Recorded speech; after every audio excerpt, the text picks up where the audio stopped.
क्योंकि इनकी बॉलिंग में वो दम आ गया है जो एक टाइम पे वसीम भाई, वकार और शोएब अख्तर होते थे ना। इस वक्त इंडिया की बॉलिंग वो बनी हुई है। अभी तो शामी नहीं है यार। आई एम थिंकिंग कि देखें, आपका जो एक मिसिंग लिंक था वो था आपका बॉलिंग। बुमराह तो पहले ही बहुत अच्छी बॉलिंग कर रहे थे, तो लेकिन सर पैर नहीं है किसी चीज का इस क्रिकेट बोर्ड का यार। उसके साथ साथ बेड़ा गर्क किया हुआ है इन हमारे क्रिकेटर्स ने। मयंक यादव वो अगर फिट हो गया ना, तो मैं चैलेंज करता हूं कि अगर उसने सरों पे बॉल नहीं मारी ना। बात करते हैं ऋषभ ने जिस तरह से उन्हें मशवरा दिया फील्डिंग का, एक तो so nice of him. Rishabh Pant बहुत स्वीट लड़का है।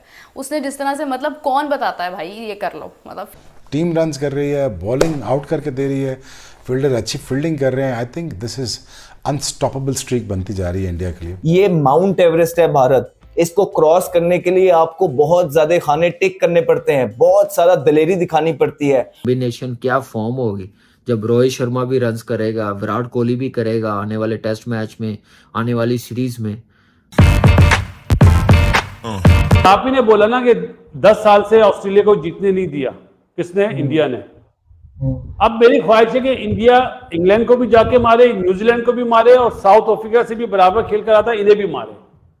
क्योंकि इनकी बॉलिंग में वो दम आ गया है जो एक टाइम पे वसीम भाई, वकार और शोएब अख्तर होते थे ना। इस वक्त इंडिया की बॉलिंग वो बनी हुई है। अभी तो शामी नहीं है यार।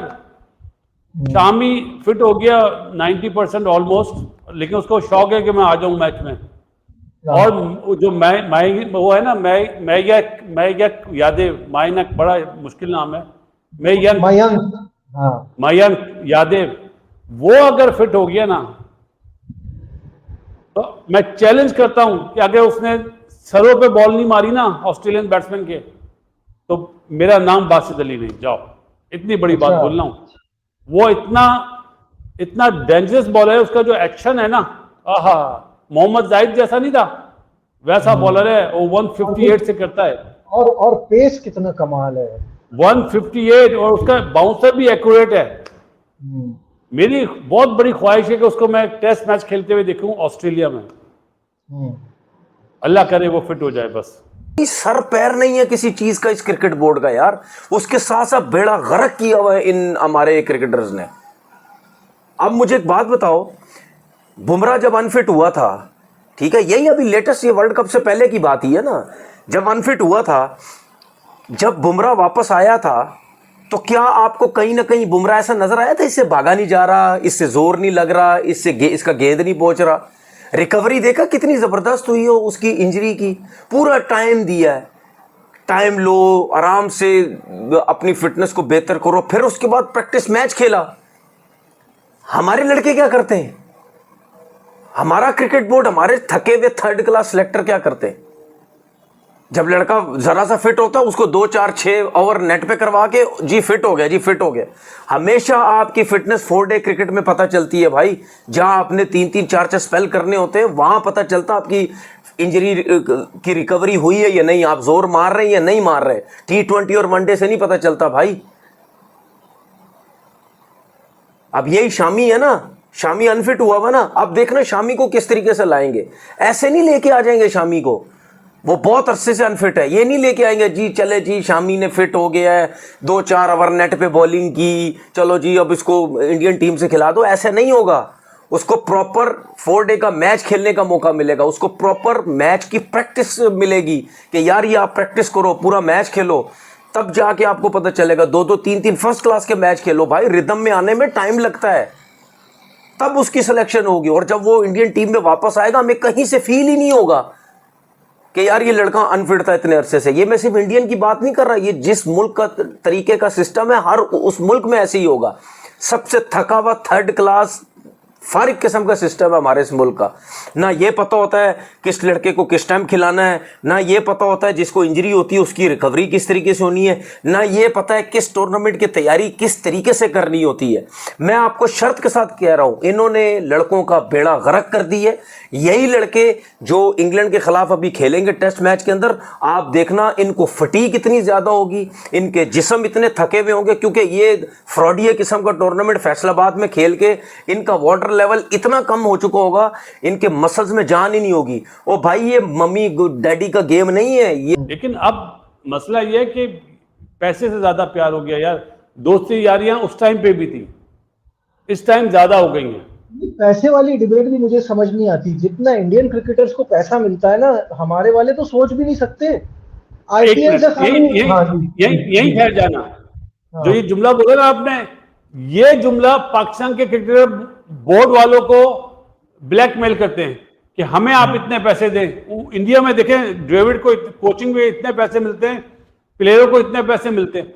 अरे तो भाई वो दुनिया में दूसरी लीग खेलने थोड़ी जाते हैं, उन्हें अपने मुल्क से मोहब्बत है। नहीं नहीं, ये बात भी नहीं है ना। देखिए, नहीं मोहब्बत, ये जो अब देखिए प्रोफेशनल गेम जब से हो गया है ना, जब से ये कमर्शियल स्पोर्ट है ना, ये मोहब्बत वाली बात तो ठीक है, वो आपकी गेम में नजर आती है। लेकिन जब से कमर्शियल हो गया है ना, पैसा इतना दिया जाता है कि वो दूसरी लीगों के बारे में सोचे भी ना। ये तो हमें मानना पड़ेगा ना। उनको अगर ये नहीं, कहा नहीं। जाता है कि आपको अलाउड नहीं, आप कोई और लीग नहीं खेल सकते, उनके कॉन्ट्रैक्ट में साइन है ये कि आईपीएल के अलावा आप कहीं नहीं जाएंगे। तो क्यों नहीं जा रहे? वो इसी बात के लिए नहीं जा रहे ना, वरना बाकी दुनिया के सारे बोर्ड जो हैं वो अपने प्लेयर्स को लीग खेलने की इजाजत देते हैं, क्योंकि उनको मालूम है वो एनओसी साइन करने को। अब चले, हमारी बात छोड़ दें आप, न्यूजीलैंड में कितने प्लेयर्स हैं जो वो साइन नहीं करते उनके सेंट्रल कॉन्ट्रैक्ट्स, क्योंकि उनको पता है कि भाई हमारा इससे नहीं चलेगा, हमें लीग भी खेलनी है। नजीब भाई, रिसर्च करना थोड़ा। अब मैं जो बात बोल रहा हूँ ना, ये आपके लिए भी जबरदस्त बात है। आईपीएल का नाम सुना है ना? आईपीएल दुनिया की सबसे महंगी लीग है ना। सबसे ज्यादा जितने भी ये बोर्ड्स है ना, वो पैसा कमा रहे हैं आईपीएल से। हाँ, जितने भी बोर्ड्स हैं, 10 to 15% हर प्लेयर जो खेलता है उसका मिलता है बोर्ड को। आप सही कह रहे हैं, बिल्कुल। बोर्ड को पैसा दिया जाता है कि वो अपने प्लेयर्स को अवेलेबल रखें हमारे लिए।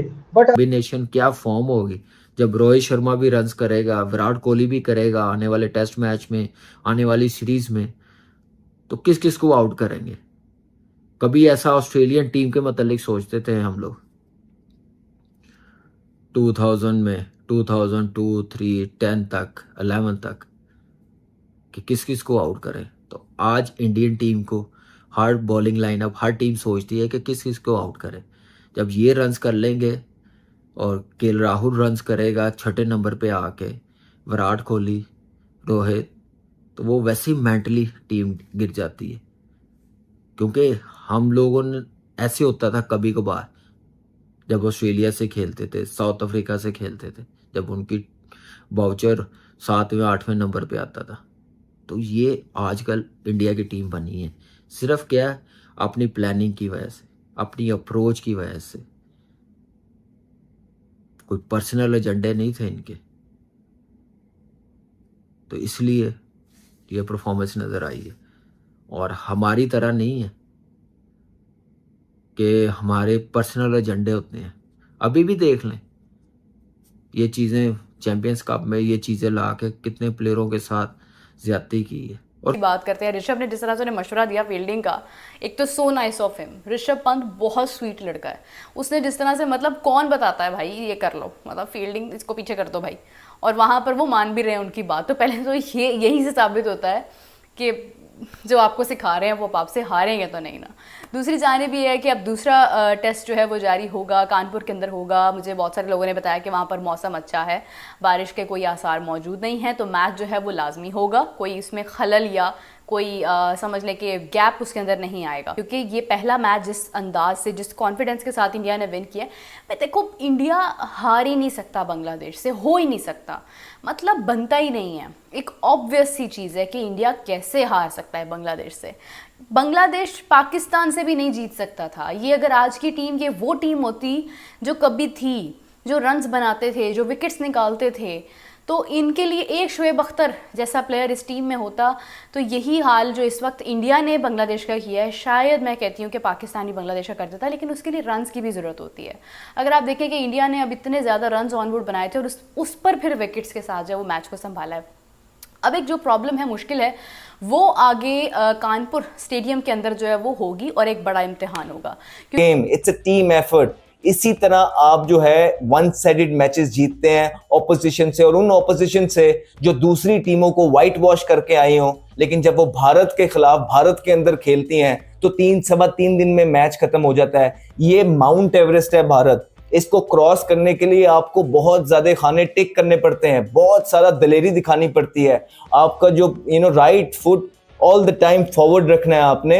अदरवाइज अगर आपके पास प्लान नहीं है, अगर आपके बैटर्स या बॉलर्स अच्छी फॉर्म में नहीं है, आप कप्तानी अच्छी नहीं कर रहे, तो ये आपको 3-3.25 दिन के अंदर, चाहे आप जितनी भी बड़ी टीम है जिसको भी हरा के आई हैं, ये आपको 3-3.25 दिन के अंदर मैच हरा देंगी। और उन्होंने एक दफा फिर करके दिखाया।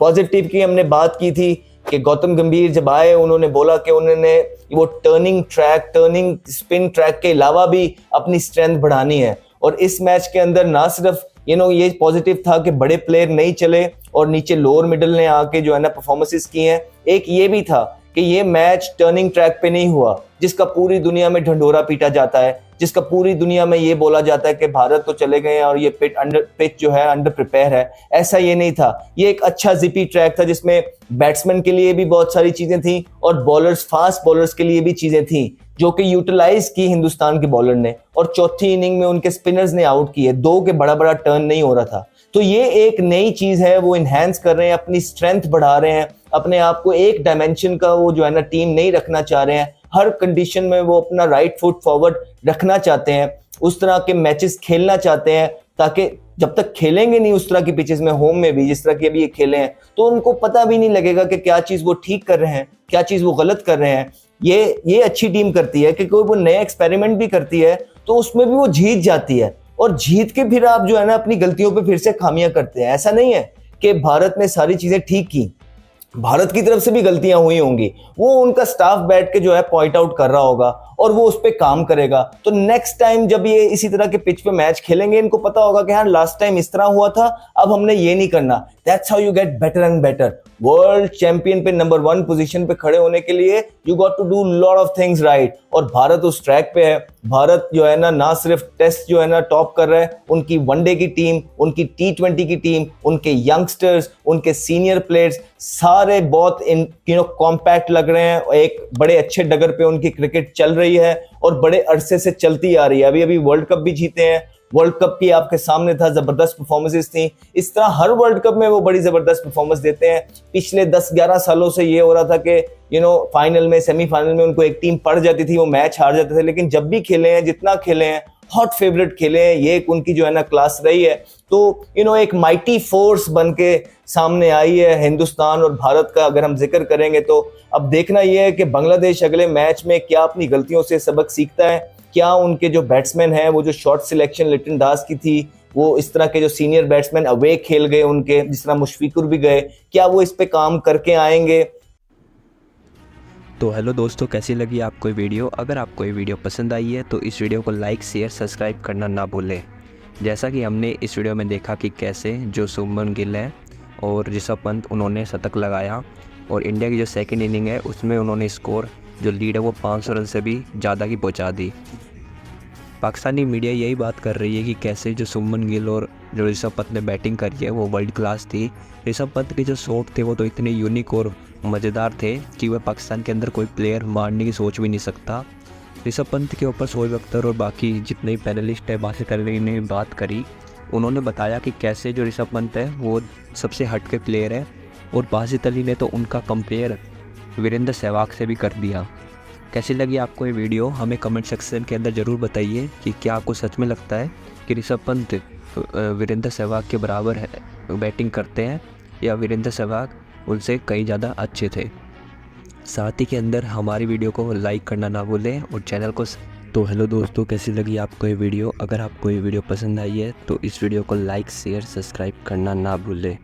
जैसा कि हमने इस वीडियो में देखा कि कैसे जो पाकिस्तानी मीडिया है वो यही बात कर रही है कि इंडिया ने कितने बड़े मार्जिन से बांग्लादेश को टेस्ट सीरीज़ में हरा दिया है। इंडिया ने 280 रन से बांग्लादेश को हराया है, और यही बात कर रही है कि बांग्लादेश जब पाकिस्तान में आई थी तो वह कितनी अलग टीम लग रही थी, और ऐसा लग रहा था कि वह कोई वर्ल्ड क्लास टीम है।